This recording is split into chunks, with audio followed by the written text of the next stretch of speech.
Hello, I'm Jeff Stelling and welcome to Football's Greatest Euros. Paul Merson is with me. Each episode, of course, we're looking at the goals and the games and the headlines from Euro 2024. Today, though, we're answering your questions about the Euros, about football, about us. Welcome to Football's Greatest Euros. So, Merce, good to see you again, mate. Has Kylie been in touch after last week? I mean, she must have read all the headlines of your story about her, mate. No, it hasn't. I did change my number though a while back, so if she's panicking up, I don't know. I don't know. Wait till she comes back off tour or something. But yeah, no, I can't. It's your thing that makes it. Your the way you react, like, because you're so sure I'm just going to go, yeah. And I went, no, I went out of her, then I broke it up. But yeah, no, it was, yeah, the amount of people that have been in touch with me is just crazy. It wasn't just me you fooled. You fooled absolutely millions of people out there. You know what? I started fooling myself as well when I was selling the story. No, but Brilliant. amazing. Look, let's move on to the first question. It comes from Will Hobbs. Would you start Ivan Toney against Switzerland? No. I mean, he should have got more than a minute, you know. It would have ended up being a minute or so. He should have got more than that. I think it suited us at the time. We were chasing the game, long throw-ons, get the ball up. And then in extra time, he done great where he was holding the ball up, where he was under the cosh, because we had a lot of forward-thinking players on the pitch then, because we had to change the team to get back in the game. There's horses for courses, and I don't know. I would say no, I wouldn't, but he will, if we're losing, definitely get on again a lot quicker than what he did last time. Yeah, some of the press reported, didn't they, that Ivan Toney joked that he was disgusted when Gareth Southgate put him on with a minute or so to go. He wasn't joking, was he? No, 100%. 100%. Yeah. And he would have been. I mean, he'd have thought. I was just shocked. I was shocked. Well, you heard the fans. They were booing. Yeah. They were booing. Yeah. You know, with a minute to go. You probably don't even bother. Fair play to Gareth in the end, because if I'm the manager, I'm thinking, well, if I don't do it, and then at least no one's going to say anything. So, yeah, he done great, and it was the right time. It was the right game for him. I don't see it this time. You know, we ain't going to start getting the ball up front and being under the cosh against Switzerland. I just don't see that. Yeah. Anne Holbrook's emailed us at footballsgreatest@foldingpocket.co.uk. Dear Jeff and Paul, I'm loving the podcast. They've been brilliant. Jeff, my question is, if you could have been a footballer apart from your beloved Hartlepool, which team would you have liked to play for and why? Well, I'll tell you, Anne, and Mercy will understand this. I would have wanted to play for anybody, because you boys, you know, who were playing, you were living the dream. And it was a dream that for the rest of us is just that, would never be anything more than a dream. So I'd have played for anybody. If you could have picked a team, Mercy, that you didn't play for, that you wish you could have, who would you go for? Yeah, there's two probably. There's two. One's abroad and one's here. Here, I would have said Chelsea. I grew up a massive Chelsea fan when I was a kid, so to play for your childhood team. And the other one would have been AC Milan. AC Milan, you know, big admirer of AC Milan. And yeah, and the team when I played against them was light, and growing up was phenomenal. So yeah, with your mastery of Italian, Mercy, you've done great there. Grazie. Tom from Wavertree says, Jeff, how did you decide which pundit watched which game on Soccer Saturday? For example, why did Merse get the Man City QPR match in 2012? I'm so glad that he did, as the Love Bites line is an all-time classic. And it was an all-time classic as well, wasn't it? There was another line from that, of course, as well, when Joey Barton was getting sent off, when he said it's like Platoon out there. You know, there are bodies everywhere. But yeah, let me tell you as well, by the way, I should say that I didn't decide who did which game. It was always the producers. What we did decide in the days, particularly in the days of Tomo, is that we wouldn't let the panelists watch their own team anymore, because Liverpool could have been 6-0 down, but Tomo would still be saying they were the better side, and they'd conceded 6 unlucky goals. So we had to change that, so people weren't allowed to watch their favourite side. But Merce, I mean, it's worth not even some commentators they script their lines. You never script anything, do you? No, never. No, everything's off the cuff. I don't really do stats as well. I'm not like, I don't read up a lot. Do you know what I mean? So yeah, I go by my knowledge of football and what I know, which a lot of people are shouting, you don't know nothing. But yeah, I know enough. I know enough. Yeah, it's all off the cuff. I always find when people are talking and they're going, that means they're not saying what they really want to say. They're saying what people want them to hear, what they want to say. And you always say what you think, mate, which is great. Rye says, if Australia is in Eurovision, should they also be in the next Euros? Not going to happen, Rye, but interesting thought. Alex in Dundee, what do you love most about modern football and what do you hate most about it? I hate the diving around. I think I see it again yesterday, Jeff. Oh. I mean, what's the game when they counter-attacked? Was it Turkey? No, it was the game before, the Romania game. They counter-attacked on Holland. Now 1-0 down, and the lad kicks it over the player's head, and the player just rolled around on the floor, and they called up for a foul, and you thought you just cheated. You just cheated. Like, now you should call that back and go, no, you cheated. They were on the counter-attack, and it should be banned. It should be banned for a game. It's just pure cheating. That's what does my head in about the game, and VAR does. Linesmen do my head in now. They've just started. They're not calling offsides. You know, people are offside and they wait till it's finished. That just causes absolute havoc as well. I can understand the tight ones, but there's been a couple the last couple of days when they've been 5, 6 yards, 4 yards offside and they let them carry on. That upsets fans. I don't like that. What I do like about the game is the pace of the game. It's, you know, the pitches are amazing now. And, you know, the one thing that's changed more than anything since I played, touch. Everybody's got a good touch, Jeff. Everybody. Before, you know, it don't matter who receives the ball anywhere on the pitch. Everybody's first touch is immaculate. That wasn't the case when I was playing. Absolutely not. No, we've seen that so often in this tournament. By the way, that same game, the Holland-Romania game, Dumfries, he went down a couple of times. Same thing, Merse. Hadn't been touched, and it gets to me as well. They are a better team with him in it, though. Oh, he's a player. Yeah. Good but player. I know what you mean. Yeah. It's just cheating. Yeah, it's just cheating. And I have to say, you know, England against Holland, that would be an interesting game. That is for sure. Don't buy too much into Holland. They beat Romania. I mean, they done well, but no one expected Romania to do anything in this tournament. No, but they had a lot of chances. It could have been 7 or 8, you know? Yeah. I mean, yeah. But in the end, they scored 2 late ones. Yeah. But they did well, don't get me wrong. But Romania were never a team that were going to threaten in this tournament. Now, look, you can also leave us a voice note. Just call 0203 951 9653. Let's hear one now. Hi, Merse. It's Vincent here from Beverley. I'm curious, who was the most physically strong player that you played with in your career? You know what? I'm going to go with someone that passed away recently, a teammate of mine, and I'm going to go for Super Kevin Campbell. He was so strong. It was absolutely, he was immense. He was so strong physically. And yeah, he was no one like playing against Kev. Nobody. And yeah, he not just strong as well, but quick, physical, could score a goal, had a good touch.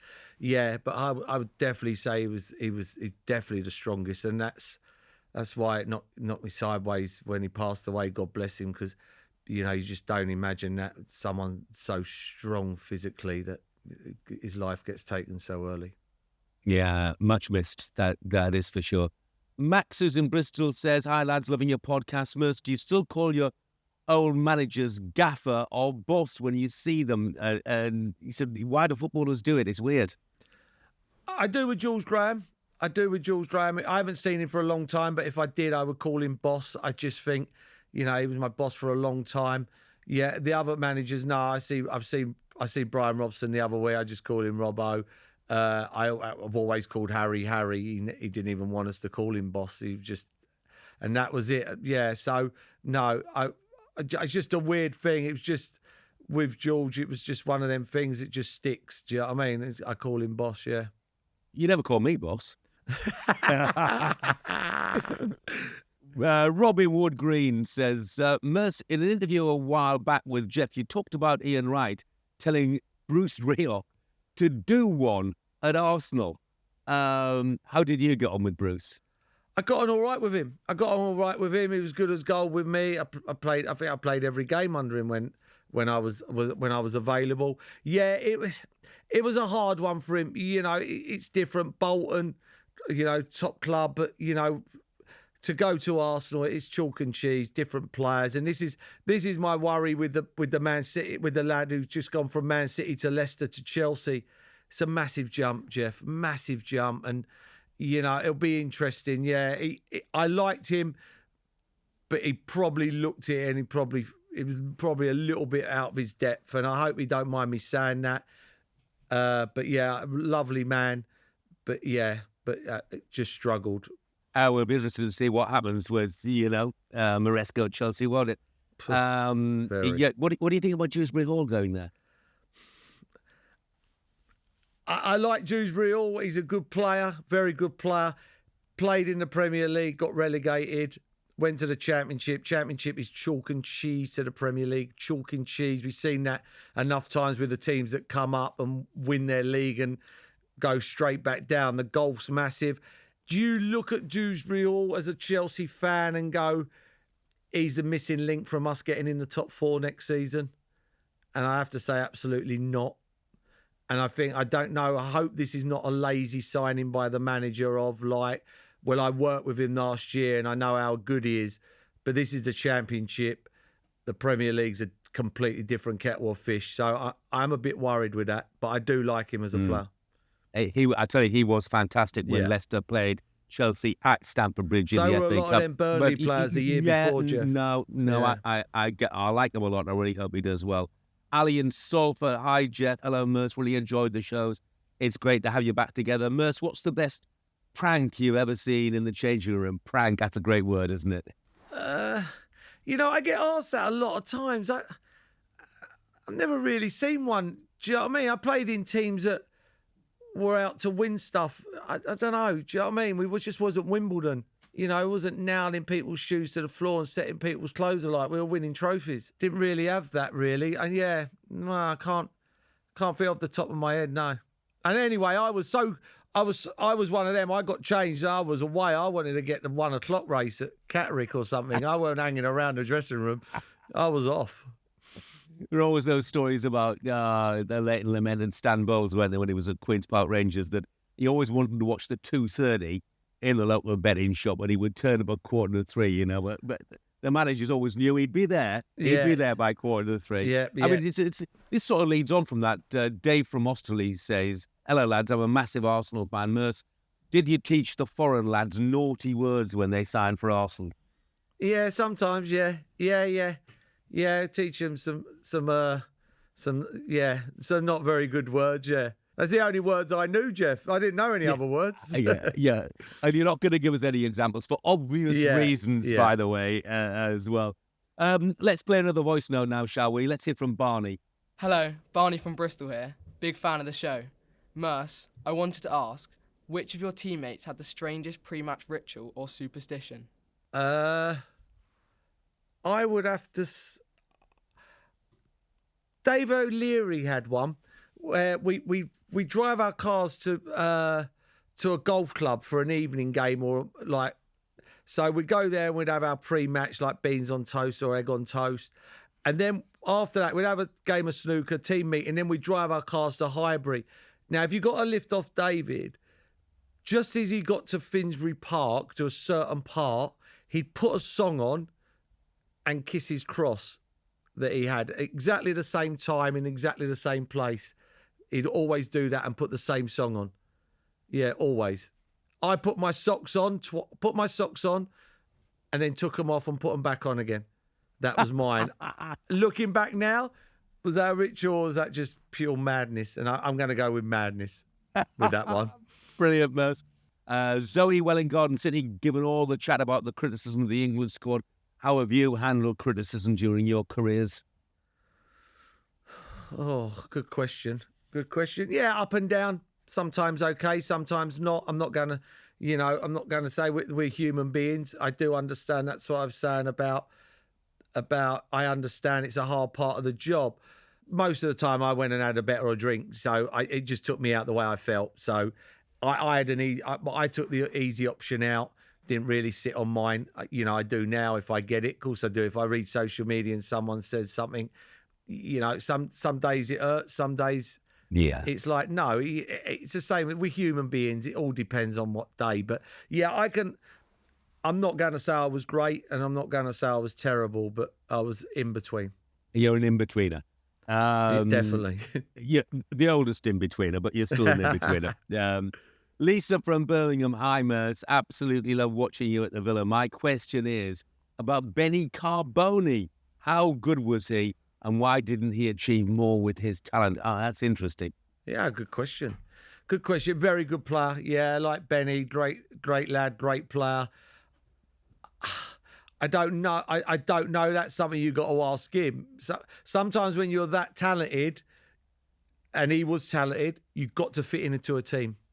You've got to fit into a team, and with talent, you've got to put hard work into that. People miss the trick, think talent's going to take you a long way. Hard work takes you further than talent, believe me. And I don't know if that's the case where he's probably thought, I've got to work a little bit harder. I don't know. I might be wrong there. That's the only reason, because he was a talented footballer, unbelievably talented footballer. To be fair, though, he got a hat-trick at Leeds one day, and I set up his last one for his hat-trick, and I got my face all smashed in, and he run that way. He didn't even run over to me. I was like, it ruined my modelling career and everything. Dewsbury caught me in the face, smashed all my face up, and he run that way. I put it on a sixpence for him. But yeah, lovely lad. That's the only reason I can think of. Being that talented, sometimes you've got to play in a team and work for the team at the same time. And of course, you owe him a debt of gratitude as well, because he was the bloke that taught you how to say grazie. Grazie, yeah. No, I just got time for one more, Merse. I think it comes from Stefan Merse. I remember watching you at Loftus Road when you were at Middlesbrough. You stood in the centre circle for most of the game and bossed it, spraying the ball left and right. You were clearly a cut above everybody else. She said it's a real wow moment. Do you remember that game? You know what? No, I lost 5-0 for Middlesbrough. I might have played well that day. I doubt it. Yeah, I don't know. I can't remember every game. All I know, and I always chirp back to it. You're only as good as the players around you, Jeff. It's all right me saying I could spray a ball here and spray there, but if you're not spraying it to people on the same wavelength as you, like your Craig Ignitz and people like that, clever footballers. Yeah, I keep on going back, and I'm not just using Haaland. It's the same as everybody. Good players make you good players. That's what it's all about. You've got to be around good players. They make you good players. It's Yeah, but Merse, when you went to Portsmouth, and we've mentioned this before. Portsmouth have gone to Millwall, haven't they? And it was one of your greatest achievements. You got a standing ovation when you went off. Yeah. And that in that side, you were the best player. You were the best player, weren't you? So it wasn't necessarily all about the players around you. I might have been the best player, but I've still got to have players around me like Yakubu and Todorov and Tim Sherwood and Steve Stones and Matty Taylors. I mean, Gary O'Neill. I had good players around me. It's all right. I was the best player at Walsall, but I was shit. Do you know what I mean? I was the best player, but I was useless. Because, one, I wasn't doing the right things off the pitch, but two, I didn't have that standard of what I did at Portsmouth. And that's no disrespect. I had people like Carragher, Natal, like Vinny Samways, who was a phenomenal footballer. Vinny, loved playing with Vinny. People like that, but they wasn't like Portsmouth. And, I was no different. It's just because I wasn't playing with better players, I wasn't a better player. So I always know you've got to be around good players. You're not around good players, it's difficult. And we see that with Kevin De Bruyne. For how great Kevin De Bruyne is, if he ain't around people like Silva and Rodri and Haaland and Foden, it's just another player. It was just another player the other day. Just another player. Lovely. Merse, thank you. We've run out of time on this episode of The In-Betweeners. I'm just going to go and jump on a car. And that's it for today's Q&A session. I do hope you enjoyed it. Merse and I will be back next week when we'll be looking back at the quarterfinals. Come on, England. Please leave a review and follow us on YouTube or, of course, wherever you get your podcasts. Football's Greatest Viewers is a Folding Pocket production with BBC Studios.